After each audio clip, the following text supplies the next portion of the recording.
Nicolson. Thank you. Good morning, gentlemen. Thank you again for coming in. Can I go back to a question that Ian Lucas raised earlier on? Because I'd like to kind of mop up a couple of things at the end of the session. Do you think that people should try and resolve issues directly with the newspapers before they come to you? I'm not going to answer. I think that it's very important that they should feel free to come to us first, and rather than go direct to the newspaper, and we would like them to do that. And then we would refer them to the newspaper during either maximum of 28 days or less. So your advice is come to us first. So that we would like you to come to us first, for many of the reasons that have been canvassed today. Which of course makes it all the more important that people know exactly who you are and what your powers are. Exactly. Because you refused, and I understand why you did, because you didn't know the case specifically that he raised, but you refused to answer his question over whether or not it was fair, the prominence given to the apology for a story in the Times compared with the prominence given to the original story. And it seems to me that in this and many other examples, that the average layman who goes to a newspaper may be no match for the newspaper's wily lawyers. No, I think that's a real problem, and of which we're very conscious. Because you yourself, as you've said, were duped over the issue of font size. Exactly. Well, you say me, we all were, yes. But can I just answer you collectively? But I think one of the really important problems, and one of the things that we have to go on doing better, is making the public feel that we will provide the protection, not just in the resolution, but in the whole process. And one of the things that our complaints, the head of complaints said to me when I was actually discussing what am I going to say to the committee, what are you most proud of? And what she said was, it's not the flashy cases, the Queen and Brexit and, if I may be forgiven for saying so, the politicians who complain to us. It's the people that come every day and ask for help, and what can we do about intrusion into grief, about harassment, about inaccuracy. And our people working there on the front line are dedicated and really do, because I've listened to them, dealing with patience and care and helping them in that. Okay, so it's a continuing problem. For people pinned to their tellies watching our session this morning, heaven forfend. Your advice to them is don't trust the newspapers to resolve this fairly. Come to us. I don't think that's right. So I would make a couple of distinctions. Do trust the newspapers, but come to us anyway. Well, so actually I'd make a distinction here about local and regional newspapers. I think in many cases people feel they have a direct relationship with their local newspaper, and if they, as many readers do, want to ring up the local newspaper where they'll probably speak to the editor or the deputy editor or the news editor, I wouldn't want to get in the way of that relationship. Trust your newspaper, your local. Don't trust the national newspapers. Come to us. I don't think it's fair about the nationals either. I don't think we'd say don't trust them. What I think we would say is we will support you through your complaints if you have a complaint against the national newspapers. So Sir Alan has agreed that the average punter is no match for a wily old newspaper journalist. But you say, despite that, do trust the national newspapers. No, I'm saying don't not trust them. I don't think it's just a question of trust. Because I may say so. Do not trust. I must learn that formula. That would be very, very useful when I'm out campaigning. But can I just say that it's not just a question of trust. It's a question of inequality of power.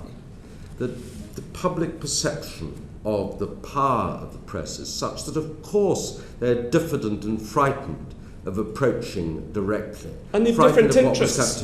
They have different interests as well, exactly. Because the newspaper's interest is in defending its story, whether it's false or accurate. I don't think that's true. Really? I really do not believe that is the behaviour that I observe in most newspapers that I visit, in most newspapers that we oversee. I'm a journalist by training. I worked in the BBC, No, but I know myself, having talked, since I did this job, having talked to newspaper journalists who have obviously published stories that they know to be false. Their default position is not to say, you know what, I'm a bit embarrassed about that. Their default position is to defend what's been written. I think that is a real change. That's not my experience. I think it's a real change since IPSO came into effect, which is what I was saying to the chairman earlier. I think they are far, of course that will happen from time to time, and you're entirely right, and you know better than most people here. But they are far more willing to correct inaccuracies than they were before, and they do appreciate that a speedy correction can quite often solve the problem, whereas the procrastination just makes it worse. And I do believe that that is a substantial change. Okay, moving on, because I think we're kind of dancing on the head of a pin slightly, and I suspect you're fundamentally agreeing. Moving on to the question of funding, I don't think do you think you're well enough funded to carry on your work to the best of your ability? Yes. Yes. So you have plenty of dosh now.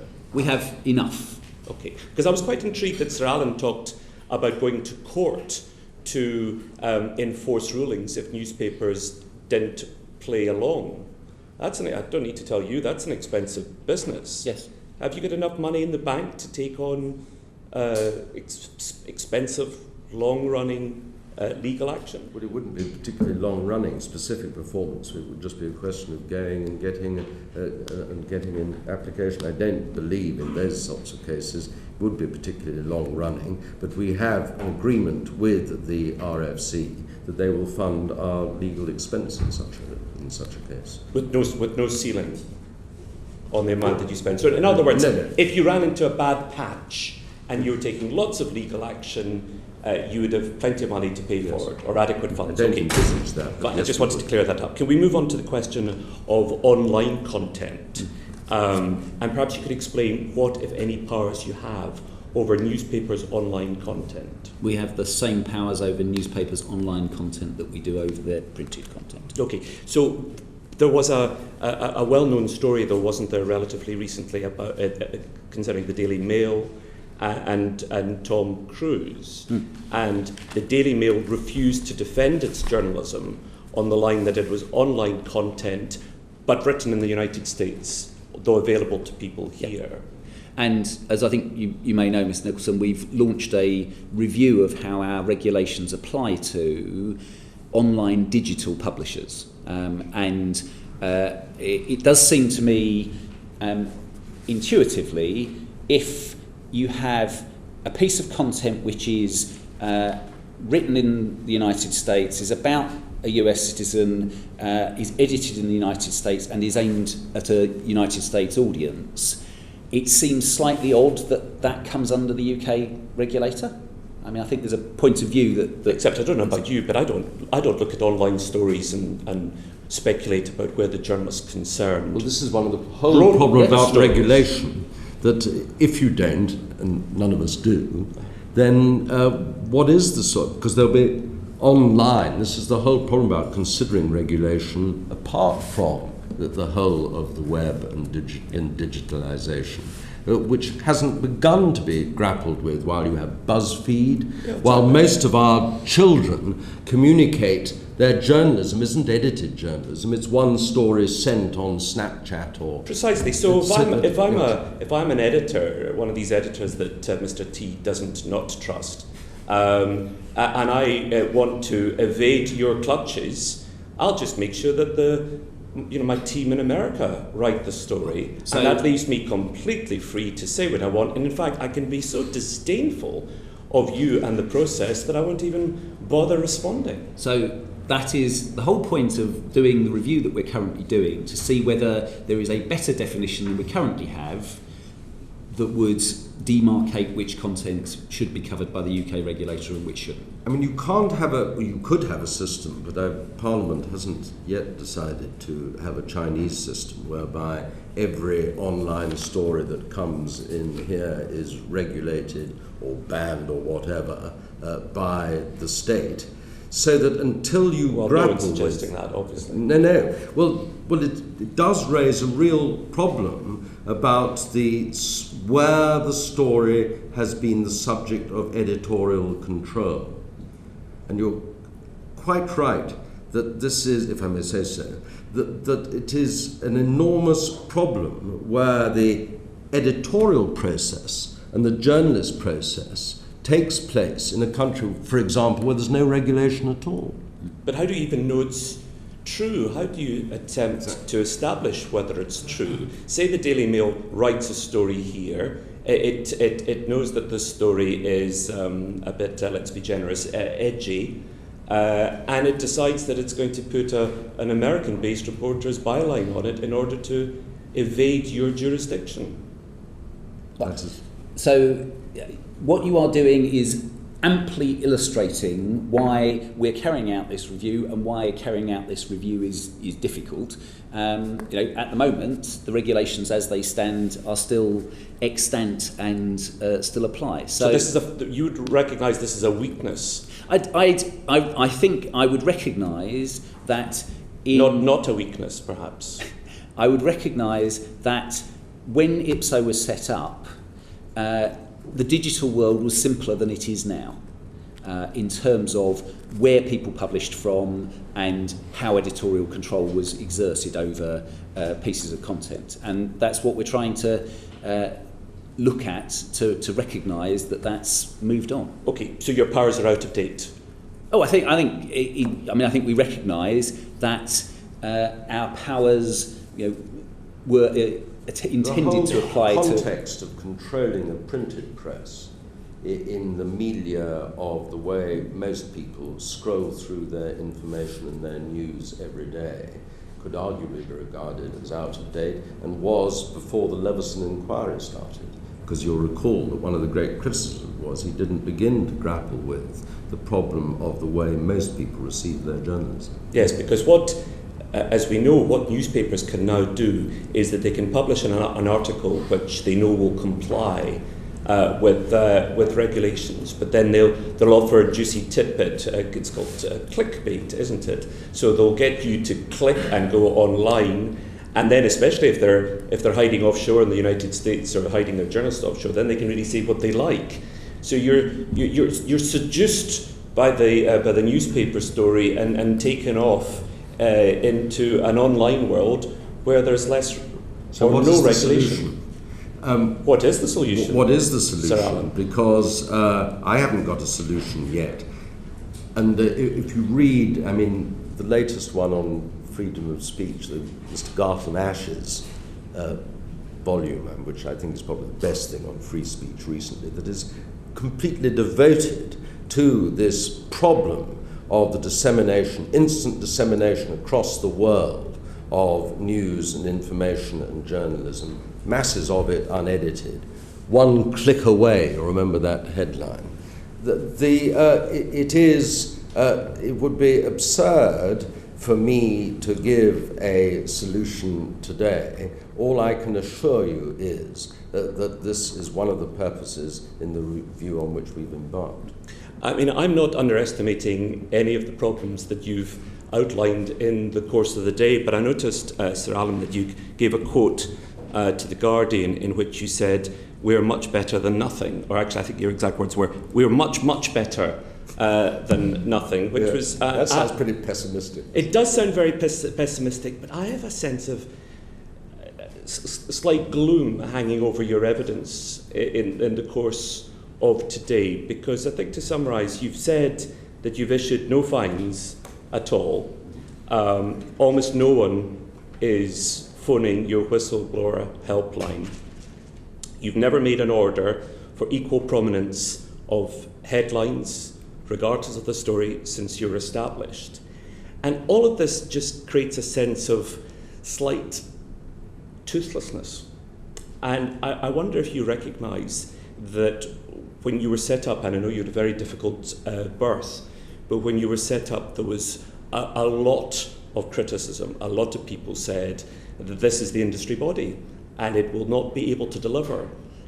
And yet repeatedly throughout this morning, you've given evidence which suggests that you're not able to deliver in key areas for whatever reason, not least that people don't often know who you are, and there's a slight sense of disappointment perhaps that maybe you yourself share.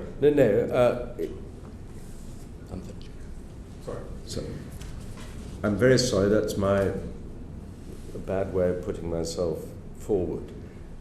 What I wanted to convey was both the reasonableness of the criticism that I fully accept has foundation, although I don't agree with it wholly, on the one hand, but that I do believe that we really do have teeth in the sense that what we do, namely the dictation to the newspapers when they are in breach of what they have to do about it in their newspaper, the words they have to use, for the first time actually telling an editor, you must put this in your newspaper in that space, is something that I think that they resist. We know that they resisted. We know they don't like it. Just look at the reaction of the editor of The Sun after Brexit and his going on a rare event, going on the radio and going on the Today programme twice. They really dislike it. It really hurts them. And they really, when they don't agree with the result, resent it. And I don't regard that as toothless at all. I regard that as really important. And I regard also the seriousness with which they take what we are trying to do as really important. And I'm sorry if I seem gloomy, because I do want to say this, that conscious as I am of the way that inevitably from time to time we disappoint those who are interested and we disappoint our critics, that I really believe in this and I enjoy it because I think it's worthwhile. And if I didn't, I wouldn't be here another day. Thank you, Sir Alan. Thank you, Mr. T. I think we'll have to draw our proceedings to a close there. I'll just say, just finally, based on Mr. Nicholson's questioning, if a British company was engaged in fraudulent activity by one of its subsidiaries somewhere else in the world, it would still come under the remit of the Serious Fraud Office. I think people might find it surprising to know that one of your members could engage in breaches of the code in another jurisdiction and be totally beyond sanction. To be clear, Mr. Collins, they can't. Right? And what we are looking at is whether there is a way of changing regulations which will still hold our members to account in an appropriate way. In your case, in the context of journalism, we would have. The real problem is the one I think Mr. Nicholson raised, is finding out that that is what had happened, rather than it genuinely being a source in an unregulated We'll have to leave it there for today, but I'm sure we will return to this. Thank you very much indeed.